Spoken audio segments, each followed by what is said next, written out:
Magneto is not only the master of magnetism, but also one of the strongest Vanguard picks in Marvel Rivals. Most people struggle to use Magneto because they are simply using him completely wrong. However, today I'm going to bring you the ultimate Magneto guide, so that even beginners will be dominating lobbies by the end of this video. So drop me a like and let's get going. First, let's take a look at Magneto's arsenal of abilities. First, we have his left click Iron Valley, which is his primary fire. You'll notice he reloads after 10 shots, and the max range for this attack is 25 meters, which makes Magneto most effective as a medium range tank. If you can keep the enemies just far enough from you that they can't get close enough to be in your face, but also close enough to do consistent damage, this is where Magneto will shine. I'd say the optimum distance is probably 50 meters from the enemy. As you can see, he's really good at poke damage. His right click secondary fire, Mag Cannon,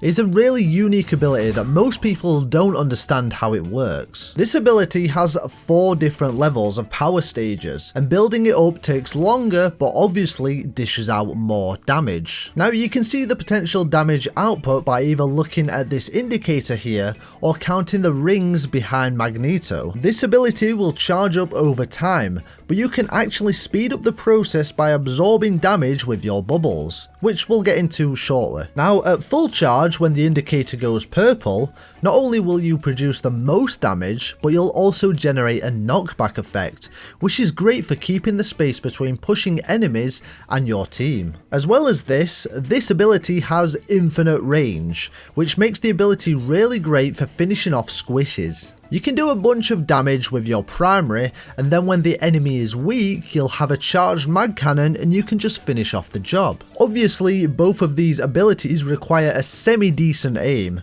but I would suggest taking into consideration the travel delay of the ability. As you can see, when an enemy is moving or strafing, you have to aim a little bit in front of them to ensure you actually hit the target. So these two abilities allow Magneto to be pretty passive aggressive, but these next few allow him to be a really strong defensive tank. Magneto has his shift ability, Metallic Curtain, that briefly pulls out a shield for your team. Now what's interesting is this shield has no durability, but the negative is it only lasts for 1 second with a 3-second cooldown. Because of this, you have to really time the shields when you know a whole bunch of damage is coming your way. Your team can shoot through this shield, but the enemies can't shoot back through it. And in fact, it's even that effective you can literally block an Iron Man ultimate. It's clever to know that this shield does not block melee attacks, so again it's important to keep the 50-meter distance from the enemies. His next two abilities are very similar and even share the same cooldown, so I'll talk about these two themselves. The F key uses Iron Bulwark, which forms a protective bubble around yourself. The E key uses Metal Bulwark, which forms a protective bubble around a targeted teammate. It's important to note that just like his metallic shield, these abilities do not last long at all, with a duration of just 2.5 seconds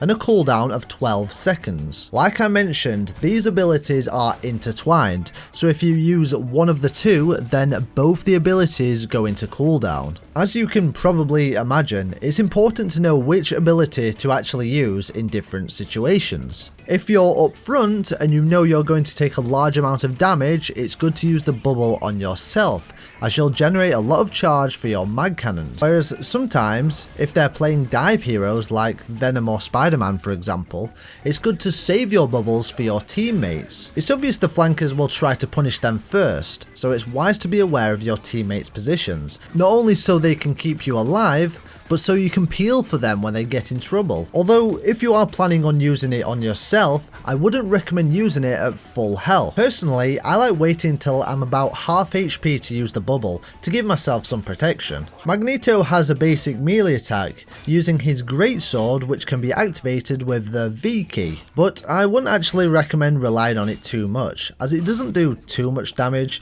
and you're supposed to be maintaining the 15-meter distance, aren't you? Magneto has a passive ability called called Magnetic Descent, which allows him to slow fall when holding space. Meteor M is Magneto's ultimate and is activated by pressing Q. On activation, he will raise up into the air and all projectiles within the purple ring will be absorbed and essentially charge up his meteor. Again, the more Magneto absorbs, the higher damage the ultimate actually does. The bottom icon shows how much energy your ultimate has absorbed, whereas the middle timer shows how long you have left before it casts, or you can cast it manually. When it is thrown, the meteor explodes on contact, dealing AoE damage with a massive blast. With this ultimate, you can fly up as high as you want to get a better view of the enemy's position. However, you need to consider that you will not absorb projectiles up here, which ultimately makes the meteor less powerful. The best strategy I've found with this is to pop the ult right in front of the enemy team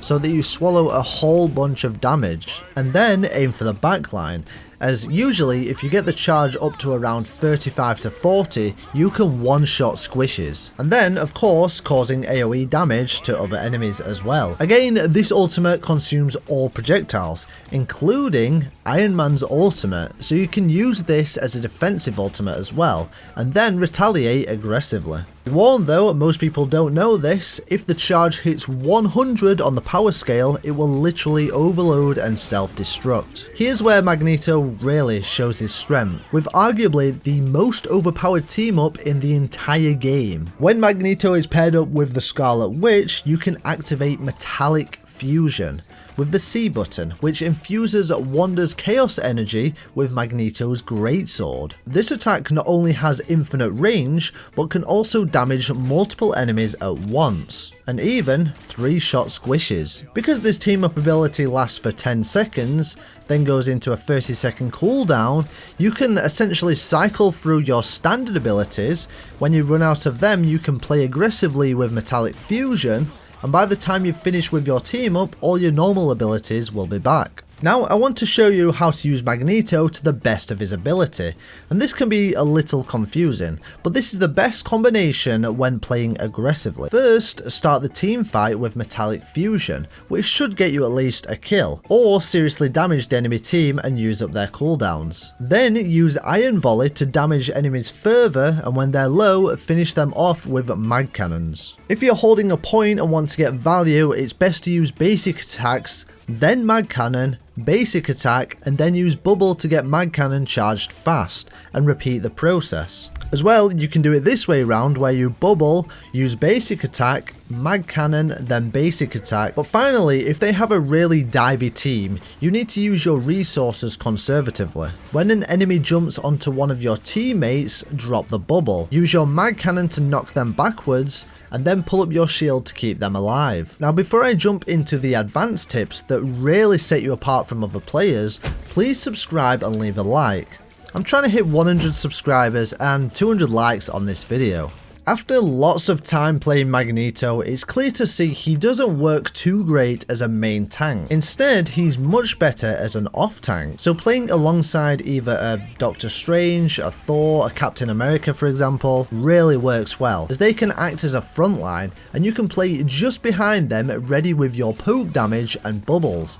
Again, ready to peel for your team if they need it. Speaking of helping teammates, there's a setting you should turn on for Magneto which sets allied health bars to on, allowing you to see your teammates' health bars so you know when to bubble them. As well, if your team has heroes like Spider-Man or Magic, it's a good idea to save your bubbles for them to keep them alive in the enemy's backline. There's a good chance she'll play alongside the Scarlet Witch, and we've already talked about the team up, but one thing you can do to help her, give her a bubble to protect her and also give you some rings. She's going to be out in the open when ulting, so it's a good idea to keep her safe. It's also good to know that you can use bubble to get away from ults. For example, if yourself or a teammate is about to be swallowed by Jeff, you can use a bubble and protect from the Shark's ultimate. You should also use your ultimate defensively against other ultimates, like Luna's Snow for example, as it's definitely worth using your ult to prevent hers. And finally, if you're frontlining against someone like Thor, it's probably not going to work out great for you. You see, Thor gets up close and in your face, and your shield doesn't block melee attacks,